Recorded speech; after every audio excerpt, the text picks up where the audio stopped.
দর্শক স্বাগত জানাচ্ছি টিভিএন 24 টেলিভিশনের নিয়মিত আয়োজন দ্য ভিএজ অনুষ্ঠানে আপনাদের সাথে আছি আমি ইহসান জুয়েল। যথারীতি আজও গুরুত্বপূর্ণ দুটি বিষয় নিয়ে আজকে আপনাদের সাথে কথা বলবো। প্রথমে আমরা কথা বলবো নিউ ইয়র্ক স্টেটে সিডিপেপ বন্ধের উদ্যোগ এবং এর প্রভাবটা কি হবে। অর্থাৎ আপনারা জানেন যে নিউ ইয়র্ক স্টেটের জন্য সিডিপেপ নতুন এক ধরনের নিয়ম সেখানে করা হচ্ছে এবং একটি প্রতিষ্ঠানের হাতে পুরো হোম কেয়ারগুলো সিডিপেপ দিয়ে দেওয়া হচ্ছে। এইসব বিষয়গুলো বাংলাদেশি কমিউনিটির যারা আছেন তারা সবার উপর কী ধরনের প্রভাব পড়বে এই বিষয়টি নিয়ে আমরা শুরুতে আলোচনা করব। আমাদের সঙ্গে আলোচক হিসেবে স্টুডিওতে থাকবেন ইমিগ্রেন্ট এল্ডার হোম কেয়ারের চেয়ারম্যান গিয়াস আহমেদ এবং দ্বিতীয় পর্বে আমরা কথা বলবো মিশিগানে যারা অবস্থান করছেন কিংবা মিশিগানে যারা বাড়ি কিনতে চাইছেন তাদের জন্য মিশিগানে বাড়ির চাহিদা এবং দাম বাড়ছে কেন বাড়ছে সেসব বিষয় নিয়ে আমাদের সাথে যোগ দেবেন home pride realtor Mahfuzur Rahman. আপনাদের আগাম আমন্ত্রণ জানিয়ে আমরা প্রথম পর্বে আলোচনা শুরু করছি। দর্শক আপনারা যারা দেখছেন তারা টেলিভিশনের স্ক্রিনে দেখানো নাম্বারে সরাসরি টেলিফোন করে এই বিষয়ে আপনাদের কোনো প্রশ্ন থাকলে সেটি করতে পারবেন এবং একই সঙ্গে এই অনুষ্ঠানটি আমাদের ফেসবুক পেজে লাইভ স্ট্রিমিং হচ্ছে, সেখানেও কমেন্টসে গিয়ে আপনার যে কোনো তথ্য জানতে চাইতে পারবেন কিংবা পরামর্শ দিতে পারবেন। গিয়াস আহমেদ ভাই আপনাকে স্বাগত জানাচ্ছি। আমরা শুরুতে দর্শকদের একটু পরিষ্কার করে নিতে চাই সিডিপেপ এটি নিয়ে আসলে কি হচ্ছে, কেন আজকে আমাদের এই আলোচনা, সিডিপেপ বন্ধের কথা বলছি কিংবা সিডিপেপকে সংকুচিত করে নিয়ে আসার কথা বলছি, আসলে বিষয়টা কি? ধন্যবাদ টিভিএন দর্শক এবং যারা কৌশলী সকলকে সকলকে ধন্যবাদ আমাকে আমন্ত্রণ জানাবার জন্য। তবে সিডিপেপ একটা প্রোগ্রাম হোম কেয়ারের, এই প্রোগ্রামটা দীর্ঘদিন যাবৎ এটা চলে আসছে, বিশেষ করে বাংলাদেশিদের মধ্যে খুব জনপ্রিয়। কারণ বাংলাদেশিদের যা প্যারেন্টস তা বাংলাদেশ থেকে আসে, তারা কিন্তু এখানে এসে প্রথমে এই স্বাচ্ছন্দ্য ফিল করে নাই এই সিডিপেপ এই প্রোগ্রামটা না থাকার কারণে। তো তাদের চলে যেতে হতো বাংলাদেশে, কারণ এখানে সবাই কাজে ব্যস্ত। তো এখন এই বয়স্ক লোকদের সেবা দেওয়ার জন্য যেহেতু ফ্যামিলি মেম্বাররাই কাজ করতে পারে, সেবা দিতে পারে এবং তাদেরকে আমরা হায়ার করে থাকি, তারা পয়সা পায়, they are getting paid for their service. সেই কারণে এখন এই বয়স্ক লোকরা মনে করে না যে আমরা বার্ডেন আছি বা আমরা কারো ফ্যামিলিতে আমরা বা ছেলেমেয়ের কাছে আমরা একটা বার্ডেন, একটা উইন-উইন সিচুয়েশন তৈরি হয়। একদিকে যেমন ছেলেমেয়েরা বাইরে কাজ করলে তারা হয়তো বাবা মাকে সময় দিতে পারতো না, সেবা করতে পারতো না, এখন যেহেতু তারা ঘরে বসেই বাবা মাকে সেবা করার বিনিময়ে অর্থ উপার্জন করার সুযোগ পাচ্ছে, তাই এটা তাদের জন্য যেমন সুবিধা তেমনি বয়স্কদের জন্য বেশি স্বাচ্ছন্দ্যের। তো সেই জিনিসটা আমাদের বিভিন্ন কারণে বিভিন্ন সময়ে এই গভর্নর বা এই স্টেট এটাকে সংকুচিত করবার জন্য চেষ্টা করেছে। আপনি জানেন প্রথম দিকে তারা করলো যে এফআই, এটাকে প্রোগ্রামটাকে এফআই বলে। তো এই এফআইটাকে আপনার তারা বললো যে এই 600, 700, 800 আমাদের এফআই ছিল, মানে নিউ ইয়র্ক স্টেটে। সেটাকে বললো যে তোমরা আরএফও অ্যাপ্লাই করো, যারা যারা কোয়ালিফাই হবে তাদেরকে আমরা দেবো। তো তারা ফাইনালি প্রথমে চুজ করলো প্রায় 350 মতো কোম্পানি, 350 কোম্পানিতে। ওটা হোম কেয়ার প্রতিষ্ঠান 350 প্রতিষ্ঠানকে তারা পছন্দ করলো আউট অফ 700-800 মধ্যে।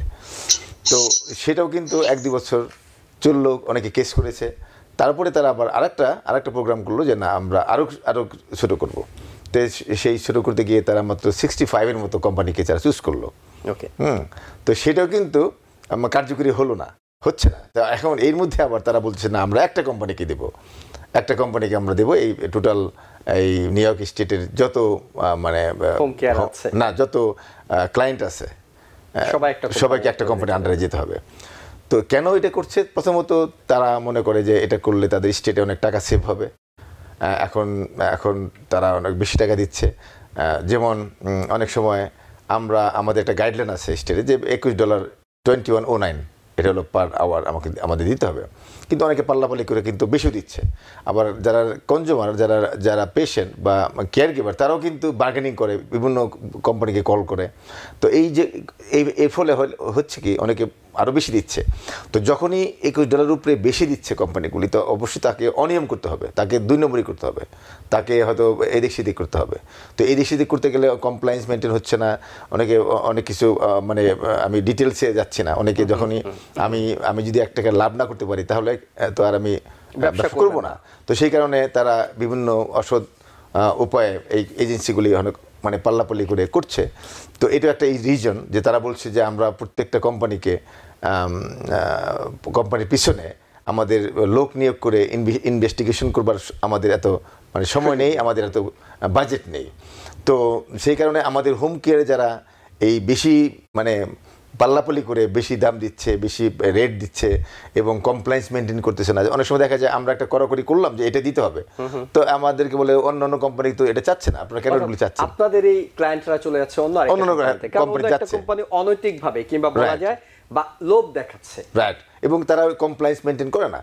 এখন সেই কারণে কিন্তু এখন অনেক এজেন্সি মানে আমাদের ফেডারেল মানে ফ্রড ডিপার্টমেন্টের যারা নাকি ডিটেকটিভ, তারা কিন্তু অনেকে বাসায় এখন ওই ফ্রড ওই 2 নম্বর কোম্পানি যারা মেনটেন করে না কমপ্লায়েন্স, তাদের বাড়িতে মানে তাদের সাথে যারা মানে হোম কেয়ার নিচ্ছে মানে ক্লায়েন্ট আছে, তাদের বাড়িতে গিয়ে কিন্তু হানা দিচ্ছে। হানা দিয়ে দেখা যায় যে অনেক সময় মেম্বার নাই, অনেক সময় দেখা যায় কেয়ার গিভার নেই, তো সেই এগুলি তারা জানছে।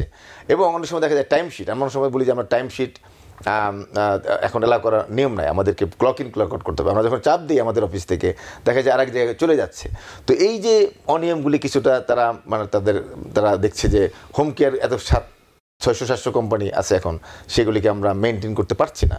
তো এটা একটা রিজন। দ্বিতীয় রিজন হলো যে একটা কোম্পানিকে যদি দেওয়া হয় তাহলে ওই একটা কোম্পানিকে তারা তদারকি করবে, মানে একটা কোম্পানিকে তারা তদারকি করার সুযোগ আছে যে ওকে আমরা একটা কোম্পানিকে আমরা প্রতি মাসে আমরা দেখবো তারা কি মেনটেন করে কিনা, কমপ্লায়েন্স মেনটেন করে কিনা, তারা কি আমাদের গাইডলাইনগুলি কমপ্লায়েন্স করতেছে কিনা, মানে মেনটেন করে কিনা। একটা কোম্পানি হলে তাদের জন্য সুবিধা। এবং গভর্নর বলছে তাহলে তারা $700 মিলিয়ন তারা সেভ করবে, $700 মিলিয়ন সেভ করবে।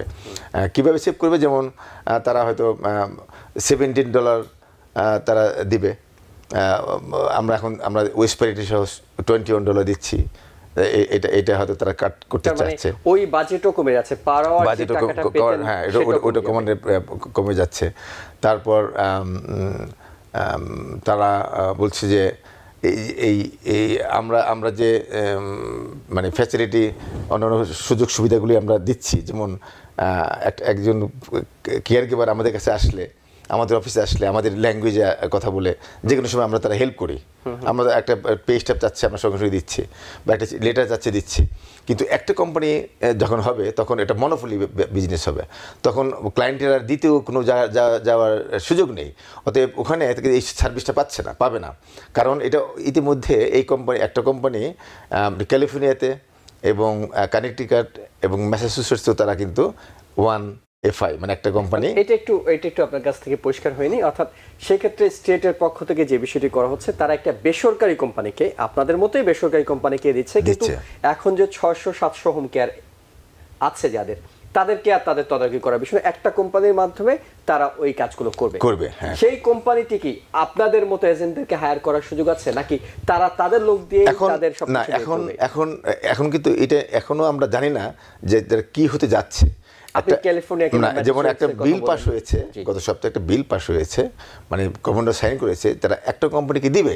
এখন একটা কোম্পানিকে দেওয়ার ফলে তারা এটাকে কিভাবে অন্যান্য কোম্পানিকে মানে তারা কিভাবে এটা ডিস্ট্রিবিউশন করবে, নাকি সাব কন্ট্রাক্টর হিসেবে, সাব এজেন্ট হিসেবে তারা আমাদেরকে নেবে, সেটা কিন্তু ক্লিয়ার না। মানে এখন পর্যন্ত এটা ডিটেইলস আসে না। স্টেটগুলোতে তারা কি করে? অন্যান্য স্টেটগুলিতে যেমন একটা কোম্পানি যারা আছে, দু একটা কোম্পানি স্টেটে, তাদের সেই স্টেট থেকেও ওই কোম্পানির যারা সার্ভিস ভালো পাচ্ছে না বা তাদেরকে কিন্তু এখন মানে বেরও করে দিচ্ছে। মানে কানেক্টিকাট থেকে একটা কোম্পানিকে বের করে দেওয়া হয়েছে, বলছে না তোমরা সার্ভিস দিচ্ছ না ভালো, অতএব তোমাদেরকে রাখবো না। এখন এমন হতে পারে অন্যান্য হোম কেয়ারগুলিকে তারা সাব এজেন্ট হিসেবে, সাব কন্ট্রাক্ট হিসেবে নিতে পারে। তো এখন পর্যন্ত আমরা জানি না কিভাবে এটা নেবে। তবে অন্যান্য স্টেটে এটা আছে যে তারা কিছু এজেন্ট কিছু মানে কোম্পানিকে, এখন 600 আছে, হয়তো 600 নিবে না, হয়তো তারা 100 কোম্পানিকে নিবে। এই ধরনের এক্সাম্পল আছে যে ওকে তাদের সাথে কাজ করবার জন্য, এটা হতে পারে। মানে অন্যান্য স্টেটে এটার উদাহরণ আছে। তবে আমি মনে করি যে এটা বাস হবে না, কারণ আমরা মানে ফাইনালি হবে না, কারণ আমরা এটা নিয়ে লবিং করছি। আমরা কিন্তু ইতিমধ্যেই আলবানিতে গিয়েছি। আমি এই লবিং কিংবা আপনারা কি করছেন এই বিষয়টি শুনবো, তার আগে দর্শকদেরকে যেটি জানাতে চাই সেটা হলো, যদি এটি হয় তাহলে দুটো পক্ষ, একটা হলো যারা সেবা নিচ্ছেন আর যারা আপনারা সেবা দিচ্ছেন, এই দুটো পক্ষ আসলে কিভাবে, আপনারা বলছেন যে এটা ভালো কিছু হবে না, কিভাবে তারা নেতিবাচকভাবে তাদের এটা অপকারটা হবে যদি এটি হয়? যদি এটা হয়ে যায়, জি, এটা হয়ে গেলে বললাম যে প্রথমত যারা কেয়ার গিভার বা ক্লায়েন্ট কনজিউমার, তারা মানে যে বেনিফিটটা এখন আমাদের কাছ থেকে পাচ্ছে, সুযোগ সুবিধাগুলি পাচ্ছে, এবং অনেক সময় দেখা যায় যে তারা রেটও বেশি পাচ্ছে, এটা আর পাওয়ার সুযোগ নেই। কারণ একটা কোম্পানি, এটা ধরে নেওয়া গেল যে তারা আসলে অতিরিক্ত পাচ্ছিলেন, বেসিক যেটা সেটা তো তারা পাবেন, অর্থাৎ যদি সেটা $21 করে হয় ন্যূনতমটা তো তারা পাবেন, কিন্তু তাদের সার্ভিস বন্ধ হবে না। আচ্ছা, তাদের সার্ভিসটা বন্ধ হচ্ছে না, কিন্তু তারা বাড়তি যে সুযোগ সুবিধাগুলো পাচ্ছিলেন সেটা পাবে না। আচ্ছা, তারপরে তাদের সার্ভিস বন্ধ হবে না। এরপরে আপনারা যারা হোম কেয়ার এজেন্ট হিসেবে আছেন কিংবা হোম কেয়ার এজেন্সি আপনাদের আছে, আপনাদের কি ধরনের নেতিবাচকভাবে আপনারা প্রভাবিত হতে পারেন? হ্যাঁ, প্রথমত তাদের সার্ভিস বন্ধ হচ্ছে না, এবং তারা হয়তো কম পাবে, টাকা কম পাবে, সার্ভিস ভালো পাবে না, বেশি কড়াকড়ি হবে। তো এটা তাদের একটা ডিসঅ্যাডভান্টেজ। আর যারা নাকি হোম কেয়ারগুলি আছে, হোম কেয়ারগুলির তারা যারা নাকি ভালো করেছে, কমপ্লায়েন্স মেনটেন করে, এই ধরনের 1-200 কোম্পানিকে হয়তো তারা হায়ার করবে, তারা নিবে তাদের সাথে কাজ করবার জন্য। সেই দিক থেকে আমরা আমাদের কোম্পানি মনে করি যে আমাদের যে ট্র্যাক রেকর্ড আছে মেনটেনেন্স, মানে কমপ্লায়েন্স মেনটেন্স যারা করেছি, হয়তো আমরা কোয়ালিফাইড হব, আমরা হয়তো মানে বিজনেস থেকে আউট হব না, কারণ আমাদের ট্র্যাক রেকর্ডটা ভালো, আমরা কমপ্লায়েন্স মেনটেন করছি। তো সেই ক্ষেত্রে আমাদের যারা ক্লায়েন্ট আছে আমাদের সাথে থাকবে, আমরা মনে করি। তো কারণ একটা কোম্পানি নিউ ইয়র্ক স্টেটের মতো এত বড় একটা স্টেটে এত লোক, মানে একটা কোম্পানি এটা সম্ভব, সেক্ষেত্রে তারা যতটুকু আমি শুনেছি, তারা কিছু কোম্পানিকে মানে সাথে নিয়ে কাজটা করবে। আর আপনারা যেহেতু বলছেন যে এটা খুব একটা ঠিক হচ্ছে না, নিশ্চয়ই অনেকগুলো কারণ আছে, তার মধ্যে আপনাদের সাথে সংশ্লিষ্ট, অর্থাৎ একটি হোম কেয়ার এজেন্সির সাথে সংশ্লিষ্ট অনেক কর্মকর্তা, কর্মচারী এবং অন্যান্য বিভিন্ন এজেন্ট থাকেন, তখন তো আপনার প্রতিষ্ঠান হয়তো শেষ পর্যন্ত টিকে যাবে, কিন্তু নিশ্চয়ই বাংলাদেশি কমিউনিটির জন্য আরও অনেকগুলো হোম কেয়ার এজেন্সি আছে, তারা তো খুবই নেতিবাচকভাবে প্রভাবিত হবে, তারা চাকরি হারাবে, জব হারাবে। শুধু বাংলাদেশি না তো, মানে ধরেন 600-এর মতো কোম্পানি আছে। Because people sneeze. Because not everyone washes their hands. Because kids touch a lot of things. Set a date to get your COVID shot and RSV if eligible. Because if you're wondering, should I get my COVID shot? Think about other people. Learn more at nj.gov/health/vaccines. 600 company তো শুধু বাংলাদেশি না, বাংলাদেশের সাথে হয়তো maximum 10-12টা। তো সেক্ষেত্রে এই 600 company আপনার তাদের অফিস মানে রিডিউস করতে হবে, মানে কিছু কিছু কোম্পানি তো ক্লোজ করে দিতে হবে। যদি তারা ফর এক্সাম্পল ওই একটা কোম্পানি তারা যদি 100 কোম্পানিকে হায়ার করে বা 50টা করে, তাহলে তো ওই আরও 550 কোম্পানি বন্ধ হয়ে যাবে। তো সেই ক্ষেত্রে আমি মনে করি অবশ্যই এটা একটা ক্ষতি হবে, এবং ক্ষতি হলে আপনার তো গভর্নমেন্ট সরকার দেখবে যে তাদের লাভ কোনটা হয়, মানে তারা কোন পদ্ধতিতে তারা তাদের টাকাটা সেভ করতে পারে। তবে আমি মনে করি, আমরা যেটা বললাম যে এটা যেদের কেস হয়েছে, অলরেডি মামলা হয়েছে, আমরা সাউথ এশিয়ান সিটি আমাদের মধ্যে যারা আছে, যেগুলি আছে, আমাদের একটা সমিতি আছে, আমরাও কেস করতে যাচ্ছি, মামলা করতে যাচ্ছি। সব কিছু মিলে আশা করি যে হবে না। তবে আমি মনে করি যে আমাদের কমপ্লায়েন্স মেনটেন করা উচিত। যদি আমরা না করি তাহলে কিন্তু গভর্নমেন্ট পিছিয়ে লেগে আছে, এটা সবারই সচেতন হতে হবে। যারা কেয়ার গিভার তাদেরও সচেতন হওয়া উচিত, যারা সার্ভিস নিচ্ছেন আর মানে প্রিন্সিপাল কনজিউমার তাদেরও সচেতন হওয়া উচিত, কারণ এই দেশটা হলো আপনার আইনের দেশ। আমি মনে করি যে সব কিছুই আপনার লিগ্যাল ওয়েতে এবং কমপ্লায়েন্স মেনটেন করে চলা উচিত। জি, আমি হয়তো আপনার একেবারে অনুষ্ঠানের শেষের দিকে আপনার কাছ থেকে এই বিষয়টি জানবো যে আপনার পরামর্শ কি ধরনের কমপ্লেন্সগুলো মেনটেন করা উচিত।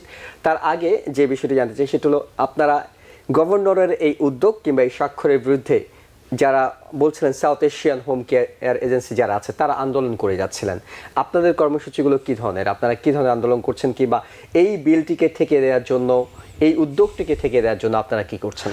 আমাদের প্রথমত আমরা কিন্তু আমাদের যারা মেম্বার আছে তাদেরকে ইমেল করেছি, টেক্সট করেছি যে তোমরা তোমাদের, এবং ফোন নাম্বার দিয়েছি যে এই ফোন নাম্বারগুলিতে তোমরা কল করো, গভর্নরের অফিসে কল করে মেসেজ রাখতে হবে। তারপরে তার লোকাল অ্যাসেম্বলিম্যান, লোকাল স্টেট সিনেটরস এবং যে কন্ট্রোলার আছে বা অ্যাসেম্বলি স্পিকার আছে, এদের ফোন নাম্বার কিন্তু গুগল করলে পাওয়া যায়। Local assemblyman, local state senator, speaker of the house, গভর্নরের ফোন নাম্বার পাওয়া যায়। এবং এই যারা আমাদের সার্ভিস নিচ্ছে প্রথমত তারা কল করে একটা মেসেজ রাখবে।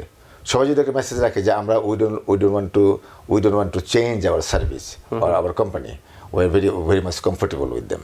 সো এই ধরনের একটা মেসেজ যদি রাখে তাহলে কিন্তু যত কল যাবে, যত মানে এই দেশে যত মানে কল যাবে, মেল করা হবে, তখন এরাও কিন্তু ভোট চায়। এরা মনে করে হ্যাঁ জনগণ কোন দিকে চায়, জনগণ কি চায়। তো সেক্ষেত্রে আমি বলবো যে যারা শুধু আমাদের কোম্পানির ক্লায়েন্ট না, যারাই মানে এই অনুষ্ঠানটা দেখবেন, সকলেই যারা হোমকে নিচ্ছেন বা নিচ্ছেন না, ভবিষ্যতে নেবেন, হয়তো ভবিষ্যতে নিতে হতে পারে, আজকে হয়তো নিচ্ছেন না, তারা সকলেই এই গভর্নর অফিসে গুগল করে ফোন নাম্বার পাওয়া যায়, কল দিয়ে বলতে হবে যে আমরা এই প্রোগ্রামটা সিটি5 প্রোগ্রামটা চেঞ্জ চাচ্ছি না, আমরা একটা মনোপলি কোম্পানির আন্ডারে যেতে চাচ্ছি না, আমরা আমাদের যে লোকাল আমাদের সাথে যারা পরিচিত সুসম্পর্ক, আমাদের কমিউনিটি যারা কাজ করে হোম কেয়ার, তাদের সাথে কাজ করতে চাই। এই মেসেজটা দিলে হবে। বেকারত্বের হাত তো অনেক বেড়ে যাবে যদি এতগুলো প্রতিষ্ঠান বন্ধ হয়। অবশ্যই নিশ্চয়ই স্টেটের প্রচুর মানুষ বেকার হয়ে পড়বেন, তারা হয়তো কাজ হারাবেন, এটাও একটা বিষয় আছে। আর একই সাথে আপনার কাছে যেটি জানতে চাই, অর্থাৎ এই যে পরিস্থিতির উদ্ভূত কেন হলো, এই ধরনের একটা পরিস্থিতি কেন তৈরি হলো, আপনি তার ব্যাখ্যায় বলছিলেন যে অনেকগুলো প্রতিষ্ঠান আছে যারা হয়তো ওই মানটা বজায় রাখেনি, অর্থাৎ সেবা দেওয়ার সময় নানা ধরনের নিয়মের বাইরে গিয়ে কিছু কাজ করেছে, এবং সেখানে হয়তো বাংলাদেশি যে এজেন্সিগুলো আছে তাদেরও হয়তো দু একটি থাকতে পারে, আমরা ঠিক জানি না, আমাদের কাছে স্পেসিফিক তথ্য নেই। বিদেশি যারা আছে অন্য দেশে তারা তো আছেই। যারা আমাদের অনুষ্ঠান দেখছেন দুটো পক্ষ, একটা হলো যারা সেবা নিচ্ছেন, আবার আপনার মতোই হোম কেয়ার এজেন্সি অনেকে আছেন, তাদের উদ্দেশ্যে মানটাকে ঠিক রাখার জন্য, অর্থাৎ এটা তো ঠিক যে আপনি যতক্ষণ লিগ্যাল পথে থাকবেন ততক্ষণ আপনাকে কেউ ধরতে পারবে না, আবার আপনি একটু আইনের বাইরে যাবেন তখনই আসলে আপনি বিপদে পড়বেন। এই বিপদে না পড়ার জন্য আপনার পরামর্শ কি? আমাদের পরামর্শ প্রথমত যেটা প্রথমে বলেছিলাম যে আমাদের যে স্টেটে যে গাইডলাইন আছে, সেই গাইডলাইনগুলি আমাদের সকলকেই ফলো করা উচিত। এবং অনেক সময় ক্লায়েন্টরা তাদের সুবিধার জন্য অনেক গাইডলাইনগুলি তারা মানতে চাচ্ছে না, তাদের এটা আমাদের প্রশ্রয় দেওয়া ঠিক না। যেমন আমি অনেক সময় বলি যে আমাদের অনেক ক্লায়েন্ট আছে, অনেক চলে যায়, যে কী কারণে, যে আমরা বলি যে দেখেন আপনাকে টাইম শিট এলাও না, আমাদের ক্লক ইন ক্লক আউট করতে হবে ফর এক্সাম্পল। তো সে বলছে না আমরা এটা তো করবো না, কারণ সে একটু ফাঁকি দিচ্ছে, কারণ এটা কিন্তু ধরা যায়। ক্লক ইন ক্লক আউট করলে এটা মানে এটা বোঝা যাচ্ছে যে সে কাজ করছে। অনেক সময় টাইম শিট দিলে সে কাজ না করে টাইম শিট দিতে পারে, তো এটা স্টেট জানে যে এটা মানে ফ্রড হতে পারে, কারণ আপনাকে কাজ করার বিনিময়ে টাকাটা দেওয়া হচ্ছে। তো সেই কারণে আমরা বলি যে মানে টাইম শিট আমরা অ্যালাউ করি না। এটা 80% মানে 20% বা 10% ঠিক আছে, এক্সেপশনাল, কিন্তু বা একই হাউস হোল্ড হলে এটা অ্যাকসেপ্টেবল। তো সব কিছু মিলে আমরা যখন একটু প্রেশার সৃষ্টি করি তখন দেখা যায় আরেক জায়গায় চলে যাচ্ছে। কিন্তু যারা চলে যাচ্ছে, যেখানে চলে যাচ্ছে তারা কিন্তু যদি কমপ্লায়েন্স মেনটেন করে না, দেখবে তারা অনেক কিছু মেনটেন করে না। তো সেই সমস্ত কোম্পানির সাথে যারা কাজ করে তাদের বাসায় কিন্তু ইদানিং যাচ্ছে, মেডিকেল ফ্রড ডিপার্টমেন্টে যাচ্ছে। কারণ যখনই একটা কোম্পানি এবিসি কোম্পানির বিরুদ্ধে অভিযোগ আছে বা ওরা জানতে পারে যে এই কোম্পানিটা মেনটেন করছে না, তখন তার যে ক্লায়েন্টগুলি আছে তাদের বাসায় আগে চেক করে যে এ কি মরা মৃত মানুষ, না জীবিত, না বাংলাদেশে আছে, না এখানে আছে, না কি, হ্যাঁ, বাসায় নক করে যে এলি কি আসলে রোগীরা আছে কিনা, নাকি সে বাসায় নাই, এবং কেয়ার গিভার যিনি এই টাইমটাতে থাকার কথা সে আছে কিনা। তো এগুলো কিন্তু ধরছে এখন। তো সেক্ষেত্রে আমি বলবো যে এই মানে প্রফেশনাল কোম্পানির সাথে কাজ করা উচিত। মানে এই ধরনের যারা নাকি কমপ্লায়েন্স মেনটেন করে না, গাইডলাইনগুলি মেনটেন করে না, তাদের সাথে থেকে দূরে থাকা ভালো, কারণ তাকে ধরতে গিয়ে অন্যরা বিপদে পড়ে যাচ্ছে। আর আমরা এটাকে বন্ধ যাতে না হয়, আমরা সাউথ এশিয়ান সিটি5 সহ অন্যান্য গ্রুপে যারা আমরা কাজ করে যাচ্ছি, যাতে আমরা ইতিমধ্যেই অ্যাটর্নির সাথে কথা বলেছি এবং বিভিন্ন অ্যাসেম্বলিম্যান সিনেটরের সাথে কথা বলছি যে তারা যেন এটাকে প্রেশারাইজ করে গভর্নরকে যে না করবার জন্য। কারণ মনোপলি ব্যবসা হলে মানে এটা মানে আসল ভালো হবে না, মানে একজনকে যদি দেয় তাহলে সার্ভিস ভালো হবে না। আমরা ইতিমধ্যে দেখেছি কয়েকটি স্টেট, অর্থাৎ কম্পিটিশন না থাকলে তো মুক্তবাজার অর্থনীতির কনসেপ্টটাই আসলে সেক্ষেত্রে মানে ওই অনেক সময় দেখা যায়, আমি শুনেছি কানেক্টিকাট আগে যখন একটা মনোপলি ব্যবসা ছিল, দেখা যাচ্ছে যে কাস্টমাররা কল করেও পাচ্ছে না, মেসেজ দিয়েও কোনো উত্তর পাচ্ছে না। তো অনেক অনেক হয়রানি সাফার তারা করেছে।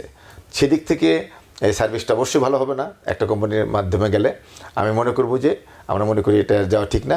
এই 500-600 কোম্পানি দরকার নাই, অন্তপক্ষে মানে যারা ভালো কাজ করে, যারা প্রফেশনাল, তাদের দেখে ইন্টারভিউ নিয়ে মিনিমাম 100-150 কোম্পানিকে দেওয়া উচিত, মিনিমাম 100-200-300 কোম্পানিকে দেওয়া উচিত। আপনার কাছে কি মনে হয় অন্যান্য স্টেটের কথা যেটি আপনি বললেন, সেই স্টেটের তথ্য নিশ্চয়ই গভর্নর অফিসেও থাকার কথা, তারা সেই একই কোম্পানিকে আবার দেবে কিনা, কিংবা এর বিপরীতে আপনারা নানা কর্মসূচি পালন করছেন, আপনারা বলছিলেন যে আপনারা বিভিন্ন সেনেটরদের সাথে কথা বলছেন কিংবা অ্যাটর্নির সাথে কথা বলছেন, শেষ পর্যন্ত এই সিডিপ্যাপ এটিকে সংকুচিত করে আনার কিংবা এটিকে হোম কেয়ার এজেন্টগুলোর বাদ দিয়ে একটি কোম্পানিকে দেয়া, এটি কি শেষ পর্যন্ত সম্ভব হবে? প্রথমত আমাদের চেষ্টা আমরা করে যাচ্ছি, কিন্তু দেখা যায় অন্যান্য কোম্পানিগুলি উদাসীন। আমরা যতটুকু তৎপর, যেমন গত 2 সপ্তাহ আগে আমরা যখন অলবানিতে গেলাম, আমরা কিন্তু অনেককে নক করেছি, বাংলাদেশি কোম্পানির কথাই বলি, বাংলাদেশে মানে 10-12টা কোম্পানি আছে। তো আমি পার্সোনালি সকলকেই নক করেছি যাওয়ার জন্য। দেখা গেলো যে 3-4টা কোম্পানি সেখানে আমরা হাজির, আর কোম্পানিগুলি যায় না, মনে করে যে মানে সব কিছু অটোমেটিক হয়ে যাবে। তো তারা এটাকে মানে পয়সা ইনকাম করছে, কিন্তু এটাকে মানে এদিকে নজর দিচ্ছে না। আচ্ছা, এটা গেলো একটা জিনিস। আর আমাদের চেয়েও কিন্তু যে কোম্পানিটাকে মানে দিবে শুনছি একটা কোম্পানি, তারাও কিন্তু পাওয়ারফুল, তারাও একটা $1 বিলিয়ন একটা কোম্পানি, তারাও মানে লবিং করছে। আমরা যেমন করছি তারাও করছে, তারাও একটা পাওয়ার জন্য তারা অনেক আগে থেকে চেষ্টা করে যাচ্ছে।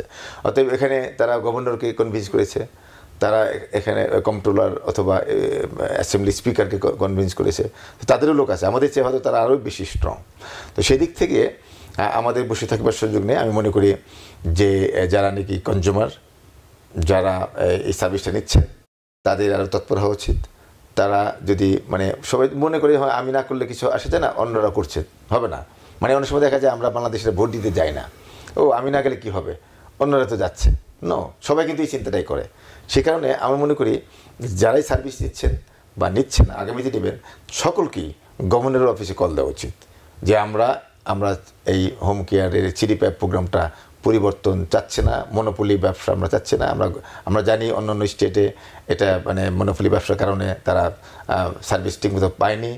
তো আমরা চাই আমাদের এই সিডিপ্যাপটাকে যেন এজ ইট ইজ থাকে। আচ্ছা, যদি তিনি সেই এজেন্সির কাজে সন্তুষ্ট হন তবেই তো তিনি আসলে দেবেন। সেক্ষেত্রে দর্শক, এজেন্সির যদি সে মানে সন্তুষ্ট না হন, সে তো চুজ করার সুযোগ আছে, যে কোনো এজেন্সি সে যেতে পারে। সেক্ষেত্রে এই সিডিপ্যাপ প্রোগ্রামটা মনোপলি মানে যেন না হয়, একটা ক্লায়েন্টের কিন্তু পছন্দ করবার সুযোগ আছে, মানে চুজ করবার সুযোগ আছে যে হ্যাঁ আমি এবিসি কোম্পানিকে আমি লাইক করতেছি না, আমি তাহলে ডিসি কোম্পানিতে যাব। তো সেই কারণে আমি মনে করি যে এই প্রোগ্রামটাকে ধরে রাখবার জন্য ক্লায়েন্টদেরকেও আরও মানে তৎপর হতে হবে, আর আমরা যারা আছি আমাদেরকেও মানে তৎপর হতে হবে। এবং আমরা অ্যাটর্নি ইতিমধ্যে কথা বলেছি, আমরা করবো। ইতিমধ্যে লসুট হয়েছে এবং আমরা আরও করবো। জি দর্শক, আপনারা যারা দেখছিলেন, যারা সিডিপ্যাপ সেবা এর মধ্যে নিচ্ছেন কিংবা ভবিষ্যতে নেবেন, নিশ্চয়ই আপনারা সঠিক সিদ্ধান্তটি নেওয়ার সুযোগ পাবেন যে একটা মনোপলি কোম্পানির কাছে কি পুরো সিডিপ্যাপ সেবা চলে যাবে, নাকি আপনার যে এক্সিস্টিং কোম্পানি আছে কিংবা যারা আপনার আশপাশে হোম কেয়ার এজেন্ট হিসেবে কাজ করছেন তাদের কাছ থেকে আপনারা সেবা নেবেন। নিশ্চয়ই সুচিন্তিতভাবেই আপনি আপনার সিদ্ধান্ত নেবেন, এবং একই সাথে যারা ব্যবসা করছেন হোম কেয়ারের, তারাও নিশ্চয়ই একেবারে আইনি কাঠামোর মধ্যে থেকেই এই সেবাটি দেওয়ার চেষ্টা করবেন। কোনোরকম বেআইনি কাজ করবেন না, যাতে পুরো এই সেক্টরটাই হুমকির মুখে পড়তে পারে। আমরা একটা বিরতিতে যাচ্ছি, বিরতির পর আমরা ফিরবো নতুন একটি বিষয় নিয়ে, সঙ্গে থাকুন। Because people sneeze. Because not everyone washes their hands. Because kids touch a lot of things. Set a date to get your COVID shot and RSV if eligible. Because if you're wondering, should I get my COVID shot? Think about other people. Learn more at nj.gov/health/vaccines. দর্শক, আবারও স্বাগত জানাচ্ছি the views অনুষ্ঠানে। আপনাদের সাথে আছি আমি সানচুয়েল। এই পর্যায়ে আমরা কথা বলবো মিশিগানে বাড়ির দাম এবং চাহিদা দুটোই বাড়ছে, এবং সেখানকার অবস্থা কি, এইসব বিষয় নিয়ে আমাদের সাথে কথা বলতে স্টুডিওতে আমাদের সাথে অনলাইনে যোগ দেবেন home pride realty realtor Mahfuzur Rahman. Mahfuzur Rahman ভাই, আপনাকে স্বাগত জানাচ্ছি।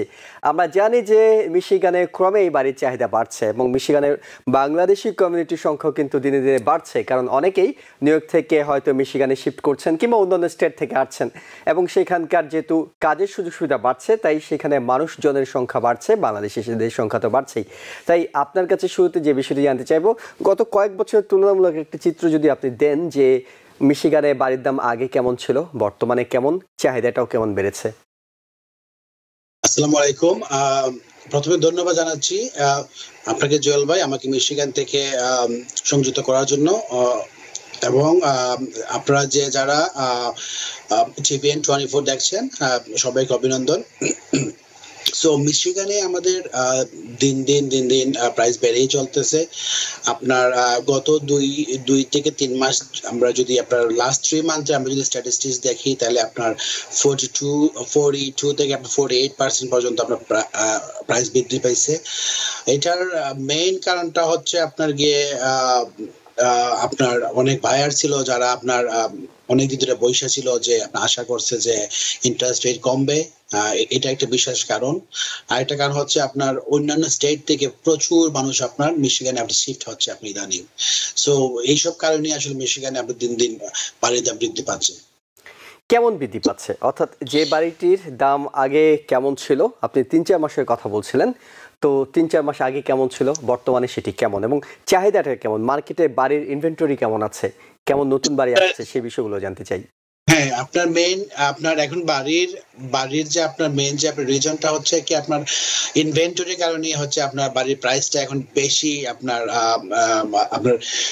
বৃদ্ধি পাইছে। কারণ হচ্ছে আপনার যে চাহিদার তুলনায় হচ্ছে আপনার বাড়ির সংখ্যা কম, এবং আপনার বাড়ি আপনার একটা যদি ভালো বাড়ি যদি আপনি কোনো একটা সিটিতে আসে, দেখা যায় আপনার বাড়ি আসছে একটা বা দুইটা, ওইটার মধ্যে আপনার 20-25 জন বায়ার গিয়ে আপনার বিডিং করতেছে, আপনার অফার দিচ্ছে, আপনার কার থেকে বেশি কি আপনার অফার দিতে পারে, কে আপনার সেলারকে বেশি সুযোগ সুবিধা দিতে পারে। সো বেসিক্যালি এইসব কারণেই আপনার হচ্ছে আপনার প্রাইসটা বৃদ্ধি পাইতেছে। আর প্রাইস যদি আপনি ধরেন আপনি গত 3 মাস আগে ধরেন আপনি যে এইসব বাড়িগুলো হচ্ছে আপনার 250, ধরেন 3 বেডরুম হাউস গুলো, 3 বেডরুম 2 বাথরুম হাউস আপনার 250 ছিল ফর এক্সাম্পল। এই সেম বাড়িগুলো এখন আপনার 270 280 তে বিক্রি হচ্ছে। আপনার যে বাড়িগুলো আপনার 300 ছিল ওইসব বাড়িগুলো আপনার 350 তে আপনার সেল হচ্ছে। সো আপনার দিন আপনার বাড়তি আছে, আমরা আপনার কথা থেকে দুটো বিষয় পেয়েছি বাড়ির দাম বাড়ার পিছনে। এক হলো অনেকে ভেবেছিলেন ইন্টারেস্ট রেট কমবে, সেজন্য তারা বসেছিলেন, এখন তারা বাড়ি কেনার উদ্যোগ নিচ্ছেন। আর দুই হলো নতুন কোনো বাড়ি মার্কেটে আসছে না, ইনভেন্টরি নতুন কোনো মার্কেটে যোগ হচ্ছে না। একটা কি ধারণা দিতে পারবেন যে আসলে কি পরিমাণ বাড়ি এখন মার্কেটে আছে নিউ ইয়র্ক এই মিশিগানের জন্য? বাড়ি আসলে আপনার আছে, আপনার ডিপেন্ড অন আপনার সিটি। ওকে, আপনার ডিপেন্ড অন সিটি, আপনার প্রতিটা সিটিতেই আপনার ধরেন 30টা 40টা 50টা বাড়ি আছে, বাট ভালো বাড়ির সংখ্যা কম। ভালো বাড়ি যেগুলো আসে ওইগুলোর দিকে আপনার সবাইকে আপনার জাম্পিং করতেছে। সো এটা হচ্ছে বিষয়। সেক্ষেত্রে আপনি যে সিটির কথা বললেন, অর্থাৎ সিটি ওয়াইজ হয়তো ভালো বাড়ি খারাপ বাড়ি এইসব বিষয়গুলো আছে, কোন সিটিতে বাড়ির চাহিদাটা এখন বেশি মিশিগানে? আমাদের যেহেতু আপনার আমরা যেহেতু বাঙালি কমিউনিটি নিয়ে আমরা কাজ করি, ওকে, আমাদের বাঙালি কমিউনিটির হচ্ছে আপনার প্রথম চাহিদা থাকে ধরেন আপনার ওয়ারেন সিটিতে। ওয়ারেন সিটি ধরেন আপনি মিডিয়াম প্রাইসের মধ্যে আপনি বাড়িগুলো পাচ্ছেন এবং সিকিউর। আপনার এর চাইতে যারা একটু ভালো চায়, একটু ভালো এরিয়া আর একটু ভালো আপনি চায়, তো ওরা আপনার স্টার্লিং হাইটস এর দিকে যাচ্ছে। আর ধরেন আপনার যারা একটু ভালো স্কুল ডিস্ট্রিক্ট বা আপনার একটু লাক্সারি বাড়ি চাচ্ছে, ওনারা ধরেন আপনার শেলবি টাউনশিপে বা আপনার রচেস্টার আছে। সো এইসব ভালো ভালো সিটিতে যারা আপনার ভালো স্কুল ডিস্ট্রিক্ট। সো বেসিক্যালি বাড়ি কেনার ক্ষেত্রে আপনার আমরা আমাদের বাঙালি বায়াররা আপনার যে বিষয়গুলো চিন্তা করে ধরেন আপনার স্কুল ডিস্ট্রিক্ট ভালো কিনা না, প্লাস হচ্ছে আপনার আমাদের বাঙালিদের একটা পছন্দ থাকে যে আমার বাড়ির পাশে মসজিদ থাকবে বা আপনার গ্রোসারি স্টোর থাকবে। সো এইসব দিক চিন্তা করি আসলে আমাদের বাঙালি ক্রেতারা আপনার ধরেন স্টার্লিং হাইটস বা আপনার ওয়ারেন সিটি, আর যারা ধরেন আপনার একবারে সম্পূর্ণ নতুন আপনার দেশ থেকে আসতেছে, বা ধরেন আপনার যারা আপনার অন্যান্য স্টেট থেকে আসতেছে, যারা একেবারে সম্পূর্ণ বাঙালি কালচার চায়, সম্পূর্ণ বাঙালি ফ্লেভার চায়, ওনারা ধরেন আপনার হ্যামট্রামিকে আপনার বেশিরভাগ পছন্দ করেন বাড়ি। যেহেতু আমাদের বেশিরভাগ দর্শকরা বাংলাদেশি কমিউনিটি, তাই নিশ্চয়ই আমরা আপনার কাছ থেকে বাংলাদেশি কমিউনিটির ক্রেতারা কোন এলাকায় বেশি বাড়ি কিনতে চান সেটি সম্পর্কে ধারণা পেয়েছি, কিন্তু এইসব এলাকা সম্পর্কে সব এলাকার দরকার নেই। বাংলাদেশি কমিউনিটির মানুষজন যেসব এলাকায় বাড়ি কিনতে আগ্রহী, এইসব এলাকায় বাড়ির গড় মূল্যটা অর্থাৎ দামটা কেমন, একটা কন্ডো কিনলে কেমন কিংবা অন্যান্য ক্ষেত্রে কেমন, সেটা সম্পর্কে একটু ধারণা জানতে চাই। আপনি হ্যামট্রামিক সিটিতে যদি আপনি সিঙ্গল ফ্যামিলি একটা বাড়ি কিনতে চান, আপনি এখন আপনার হ্যামট্রামিকে আপনার সিঙ্গল ফ্যামিলি একটা 150,000 থেকে আপনি 200 এর ভিতরে আপনি একটা সিঙ্গল ফ্যামিলি বাড়ি পাবেন। আপনি যদি মাল্টি ফ্যামিলি চান তাহলে আপনার ধরেন 200 থেকে আপনি 250-300 এর ভিতরে আপনি মাল্টি ফ্যামিলি আপনি বাড়ি আপনি পাবেন। আপনার তারপর আসলে ওয়ারেন সিটিতে যদি আপনি ধরেন আপনার সিঙ্গল ফ্যামিলি আপনার like most of the houses, so single ফ্যামিলির মধ্যে আপনি যদি 3 বেডরুম 2 বাথরুম যদি আপনি একটা স্ট্যান্ডার্ড বাড়ি চান, হয়তো আপনি 250 থেকে আপনি 300 এর ভিতরে কিনতে পারবেন। প্লাস যদি আপনি স্টার্লিং হাইটস এর দিক দিয়ে যান, আপনি স্টার্লিং হাইটসে আপনার depend on house size and house condition আপনি 300 থেকে 400 এর ভিতরে আপনি কিনতে পারতেছেন। বা আপনি যদি আরো লাক্সারি চান, ধরুন আপনি চেয়ারবিশ টাউনশিপে বা আপনি রচেস্টারে যান, তাহলে আপনার 500 প্লাস আপনাকে স্পেন্ড করতে হবে। অর্থাৎ চমৎকার কিছু তথ্য আপনি দিয়েছেন, কারণ এই তথ্যগুলোই আসলে মানুষ জানতে চায়, অনেক বেশি জানতে চায় যে দামটা আসলে কেমন, কোন এলাকার দামটা কেমন, সেই হিসেবে হয়তো তিনি চয়েস করেন। যে বিষয়টি আপনার কাছে জানতে চাই সেটা হলো, যারা মিশিগানে গিয়ে বাড়ি কিনছেন, কারা কারা কিনছেন আপনি একটু ধারণা দেওয়ার চেষ্টা করছেন। তারা কি আসলে ফার্স্ট টাইম হোম বায়ার নাকি অনেকে ইনভেস্টমেন্ট প্রপার্টি হিসেবেও কিনছেন? আমাদের কাছে ফার্স্ট টাইম হোম বায়ার বেশি আসে, বাট আমার অনেক ইনভেস্টরও এখন আপনার অন্যান্য স্টেট থেকে আপনি ইনভেস্টর আসতেছে, ওনারা আপনি থাকেন ধরেন আপনি নিউ ইয়র্কে থাকেন, ওনার বাড়ি আছে মিশিগানে, হ্যাঁ, তো অনেক ইনভেস্টরও কিনতেছে। বা ইভেন আপনার মিশিগানও আছে, আপনি ধরেন আপনার বাড়ি একটা আছে, বাট আপনার সাইড ইনকামের জন্য আপনি ইনভেস্টর একটা বাড়ি কিনে রাখতেছেন, যার থেকে আপনি প্রতি মাসে আপনি রেজিউয়াল একটা ইনকাম পাইতেছেন। তার মানে দুটোই আছে, আপনি বলতে যাচ্ছেন ফার্স্ট টাইম হোম বায়ার হিসেবে অনেকে আসছে, আমাদের ফার্স্ট টাইম হোম বায়ার বেশি। ওকে, সেক্ষেত্রে আপনি বলছিলেন যারা নিউ ইয়র্ক থেকে অনেকে গিয়ে হয়তো বাড়ি কিনে আসছে, তারা হয়তো একটি বাড়ি আছে, তো নিশ্চয়ই সে বাড়ির দেখাশোনা, রক্ষণাবেক্ষণ, ভাড়া তোলা, ভাড়া দেয়া, অনেকগুলো বিষয় আছে। সেগুলোর জন্য যারা রিয়েলটররা আছেন তারা কি কোনো ধরনের সহযোগিতা করেন? যে এটা অত্যন্ত সুন্দর একটা বিষয় আপনি করছেন। সো আপনার আমাদের কোম্পানি আন্ডারে আমাদের আছে প্রপার্টি ম্যানেজমেন্ট কোম্পানি আছে। সো আমার আন্ডারে ধরেন 17টা, হ্যাঁ, আমার আন্ডারে 17টা বাড়ি আছে। ধরেন আপনার অন্যান্য স্টেটের, ইটস নট অনলি আপনার নিউ ইয়র্কের না, শুধু আপনার ক্যালিফোর্নিয়ার আছে, টেক্সাসের আছে, তারপরে আপনার যে নিউ ইয়র্কের তো আছে, নিউ জার্সির আছে। সো আপনি বিভিন্ন স্টেট থেকে আপনারা বাড়ি কিনতেছেন, এবং আমরাই হচ্ছে আপনার সবকিছু, আমাদের প্রপার্টি ম্যানেজমেন্ট কোম্পানি আছে, আমরা সবকিছু আপনার দেখাশোনা করা, আপনার ভাড়া তোলা, যদি কোনো মেনটেনেন্স লাগে আমরা মেনটেনেন্স করা, হ্যাঁ, যদি কোনো ইভিকশন করতে হয়, যদি কোনো টেনেন্টকে আমরা সম্পূর্ণ ইভিকশন করা, মানে সব ধরনের যা আপনার A to Z আপনার যা সহযোগিতা লাগে আমরা সবকিছু আমরা প্রোভাইড করে থাকি। অর্থাৎ হোম ইকুইটির বিষয়টা কি আপনারা দেখে থাকেন? ইয়েস, জি, আমরা A to Z আপনার একটা বাড়ি আপনার ইয়ার ক্ষেত্রে, আপনার ম্যানেজমেন্ট করার ক্ষেত্রে যা বিষয় আছে সবকিছু আমরা টেক কেয়ার করি। আপনি একদম আলোচনার শুরুতে বলছিলেন যে ইন্টারেস্ট রেট কমবে ভেবে অনেকে হয়তো বাড়ি কিনেননি। ইন্টারেস্ট রেটের আসলে কোন দিকে যাচ্ছে? ইন্টারেস্ট রেটটা কমবে কি? অনেকেই তো আসলে, শুধুমাত্র এটা নিশ্চয়ই মিশিগানের ক্ষেত্রে নয়, সব স্টেটের ক্ষেত্রে এরকম একটা বিষয় রয়েছে যে অনেকেই অপেক্ষা আছেন ইন্টারেস্ট রেট হয়তো নির্বাচনের আগে কমবে। যেহেতু আপনারা অভিজ্ঞ রিয়েলটর, দীর্ঘদিন ধরে বাড়ি বেচে কেনার সঙ্গে জড়িত, আপনাদের কাছে কি মনে হয় যে ইন্টারেস্ট কি কমতে যাচ্ছে না কিছুটা কমছে? ইন্টারেস্ট রেটটা আসলে তো আপনার এই যে ফেডারেল গভর্নমেন্টে আপনার সম্পূর্ণ কিছু আপনার আপনার তদারকি করেন।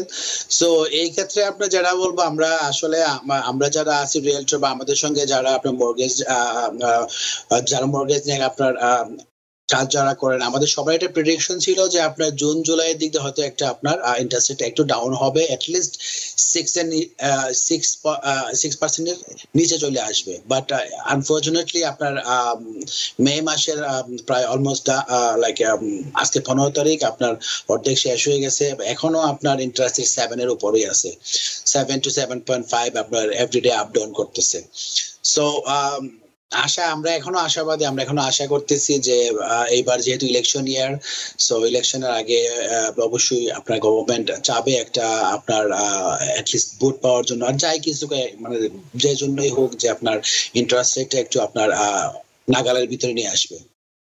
আমরা আশা করতেছি ইনশাআল্লাহ। আরেকটা বিষয় সেটা হলো যে যেহেতু অনেকে অন্য স্টেট থেকে গিয়ে মিশিগানে বাড়ি কিনছেন, মিশিগানের ক্রেতারা যারা এক্সিস্টিং আছেন তারা খুব বেশি, যেহেতু তারা আছেনই, তাদের পক্ষে হয়তো অনেকেই নতুন ক্রেতা হিসেবে তাদের কাছ থেকে কম পাচ্ছেন।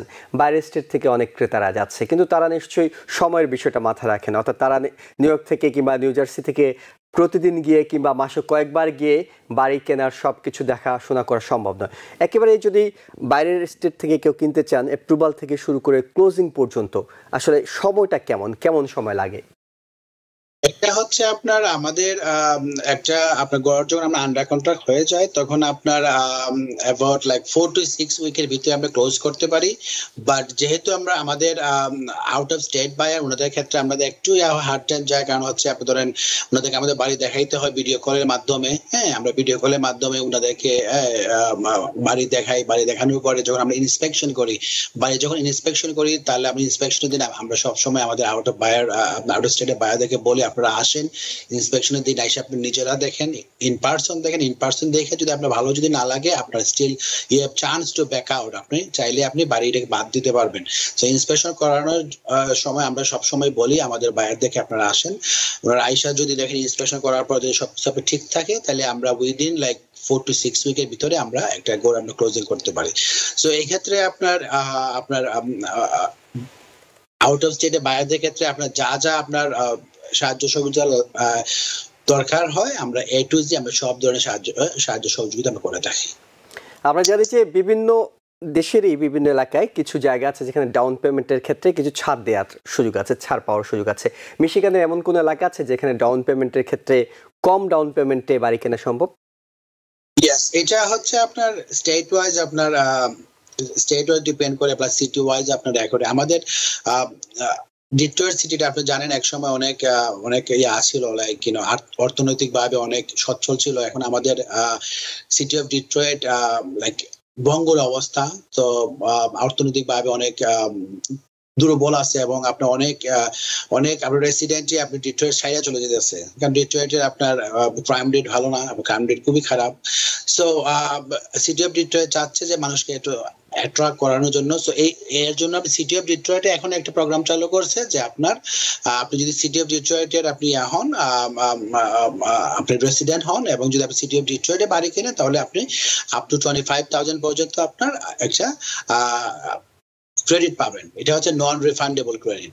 এছাড়াও ধরেন আপনার বিভিন্ন সময় আপনার বিভিন্ন আপনার মর্গেজ কোম্পানি, মর্গেজ কোম্পানি আপনার অফার দিয়ে থাকে। ধরেন আপনার গত কিছুদিন আগে ইউনাইটেড হোলসেল মর্গেজ আছে, ইউনাইটেড হোলসেল মর্গেজে ওনারা আপনার একটা অফার দিছিল যে ফার্স্ট টাইম হোম বায়ার, আপনি যদি ফার্স্ট টাইম হোম বায়ার হন তাহলে আপনাকে আপ টু 10,000 পর্যন্ত একটা ক্রেডিট দিবে ফর ক্লোজিং কস্ট বাবদ। সো অনেক সময় আপনি অনেক সিটি দেয় আপনার মর্গেজ কোম্পানি অনেক ধরনের আপনার সুযোগ সুবিধা অফার করে।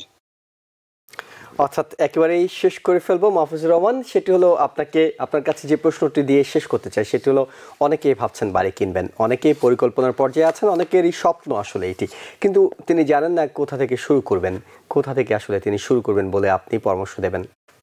আচ্ছা, আপনি যদি যারাই আপনি বা আপনার যে বা যারাই আপনারা বাড়ি কেনার কথা চিন্তা করতেছেন, আপনার ফার্স্ট অফ অল আপনি আপনার ক্রেডিট স্কোরটার দিকে আপনি খেয়াল রাখবেন। আপনার ক্রেডিট স্কোরটা যেন ভালো থাকে।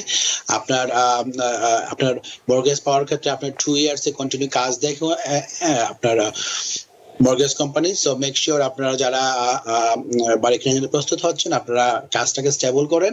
আর হচ্ছে আপনারা নতুন কোনো ধরেন ক্রেডিট কার্ড বা নতুন কোনো আপনার গাড়ি নিয়ে আপনারা ঋণের বোঝাটা আপাতত বাড়ানোর দরকার নাই, যেহেতু আপনি বাড়ি কেনার কথা চিন্তা করতেছেন এবং বাড়ির লোনটা আপনার অনেক বিগ হয়, আপনার বড় হয়। সো এইসব ক্ষেত্রে আর হচ্ছে আপনারা আর যে কোনো পরামর্শের জন্য আপনারা TBN24 এর কাছ থেকে আমার ফোন নাম্বার নিতে পারবেন। আপনারা যে কোনো ধরনের বাড়ি কেনা সম্পর্কে যে কোনো ধরনের পরামর্শের জন্য আপনারা আমাকে সরাসরি ফোন দিতে পারবেন। অনেক অনেক ধন্যবাদ মাহফুজুর রহমান, আপনি অনেকগুলো গুরুত্বপূর্ণ তথ্য দিয়েছেন আমাদের সঙ্গে সংযুক্ত হয়ে। নিশ্চয়ই আমরাও আশা করব যে একজন অভিজ্ঞ রিয়েলটরের পরামর্শ নিয়ে যারা বাড়ি কিনবেন তারা আইনি কাজগুলো সারবেন। এবং দর্শক, আপনারা যারা দেখছিলেন এতক্ষণ, আপনাদেরও অনেক ধন্যবাদ জানাই আমাদের অনুষ্ঠানটি দেখার জন্য। আগামীকাল একই সময় দেখা হবে নতুন কোনো অতিথি নিয়ে, নতুন কোনো বিষয় নিয়ে। ভালো থাকবেন। TBN24 টেলিভিশন দেখতে আজই কল করুন 7187776556। লগ ইন করুন www.totalcablebd.com। নিউ ইয়র্ক থেকে সম্প্রচারিত TBN24 টেলিভিশন বিশ্বজুড়ে বাঙালির কণ্ঠস্বর।